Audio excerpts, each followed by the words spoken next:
আমার মা যে পথ ধরে ঢাকায় তার উচ্চশিক্ষা সম্পন্ন করতে পেরেছিল, আজ কিন্তু সে পথের পথিক হয়ে আমি সুদূর দিনাজপুর জেলার চিরিরবন্দর উপজেলা হয়ে আপনার সামনে এসে দাঁড়াতে পেরেছি। আমি আতিফা রহমান এতটাই অভিজ্ঞ হয়ে গেছি যে আমার মাথায় এই কালো চুলের বদলে সাদা চুল থাকলে তা বুঝি বেশি মানানসই হতো। জাতির পিতা, সর্বকালের সর্বশ্রেষ্ঠ বাঙালি বঙ্গবন্ধু শেখ মুজিবুর রহমানের স্বপ্নের সোনার বাংলাদেশ থেকে সূচিত হয়ে আজ আমরা পদার্পণ করেছি স্মার্ট বাংলাদেশের গণ্ডিতে।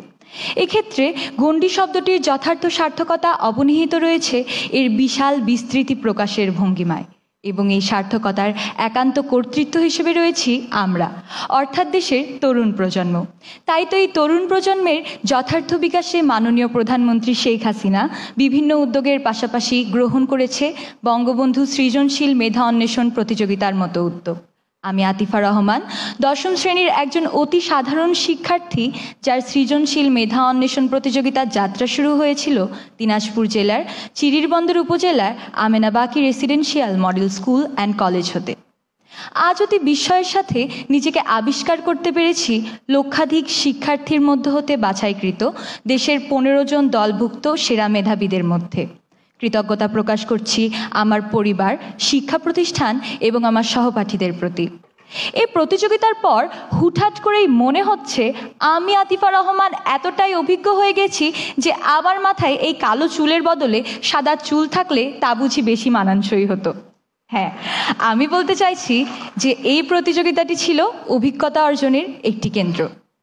মাননীয় প্রধানমন্ত্রী, আজ আমি আপনাকে আমার জননীর একটি ক্ষুদ্র স্মৃতি হতে বিচরণ করাতে ইচ্ছুক, যা স্থান নিয়েছিল আজ থেকে ঠিক 26 বছর আগে, যেদিন আপনি বিশ্বের 11তম এবং দক্ষিণ এশিয়ার 6ষ্ঠ দীর্ঘতম সেতু হিসেবে বঙ্গবন্ধু বহুমুখী সেতুটি জনসাধারণের জন্য উন্মুক্ত করে দিলেন। মাননীয় প্রধানমন্ত্রী, আমার মা যখন কিশোরী ছিলেন তখন তিনি উত্তরবঙ্গের গাইবান্ধা হতে খুব দুর্বিষহ পথ অতিক্রম করে অনিরাপত্তার সহিত ঢাকায় উচ্চশিক্ষা গ্রহণ করতেন, কিন্তু আপনি এই আমাদের কষ্টের সুন্দর সমাপ্তি ঘোষণা করেছেন বঙ্গবন্ধু বহুমুখী সেতু জনসাধারণের জন্য উন্মুক্ত করে দিয়ে। মাননীয় প্রধানমন্ত্রী, আমার মা যে পথ ধরে ঢাকায় তার উচ্চশিক্ষা সম্পন্ন করতে পেরেছিল, আজ কিন্তু সে পথের পথিক হয়ে আমি সুদূর দিনাজপুর জেলার চিরিরবন্দর উপজেলা হয়ে আপনার সামনে এসে দাঁড়াতে পেরেছি। ধন্যবাদ আপনাকে। আজ আমার এখানে আসা মেট্রো রেল হয়ে। তাই মেট্রো রেল চলার মধ্যে আমি যে বিস্ময়কর অনুভূতিটি প্রকাশ করতে চাই তা হলো, মেট্রো রেল চলার সময় যে শাঁসা শব্দটি করে তা মূলত আমাদের দেশের যোগাযোগ ব্যবস্থার উন্নতির সাপেক্ষে জনগণের স্বস্তির নিঃশ্বাসটি প্রতিফলিত করে।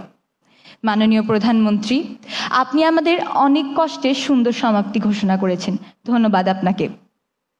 নিজেকে একজন সার্থক ব্যক্তি, সার্থক নাগরিক এবং সার্থক দেশপ্রেমিক হিসেবে গড়ে তুলতে চাই এই বিশ্ব দরবারে বারবার বাংলাদেশ নামটি আলোকিত করে।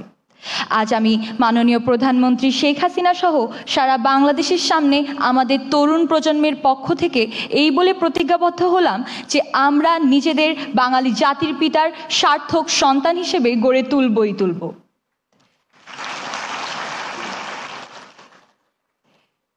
মাননীয় প্রধানমন্ত্রী শেখ হাসিনা সহ দেশের সকল ব্যক্তি যারা এই দেশ পরিচালনার কাজে নিয়োজিত রয়েছেন তাদের প্রতি জানাই আমার অশেষ কৃতজ্ঞতা, গভীর শ্রদ্ধা এবং ভালোবাসা এই দেশসহ আমাদের জননীর মতো আগলিয়ে রাখার জন্য। পরিশেষে আগুনের সূক্ষ্ম শিখায়, অবিরাজমান অন্ধকারের ছায়ায়, আপোষহীন প্রজ্বলিত ঐক্যের সংহায় তুমি দেখবে চির অবিরাম আমায়। ধন্যবাদ সকলকে। জয় বাংলা, জয় বঙ্গবন্ধু, বাংলাদেশ চিরজীবী হোক।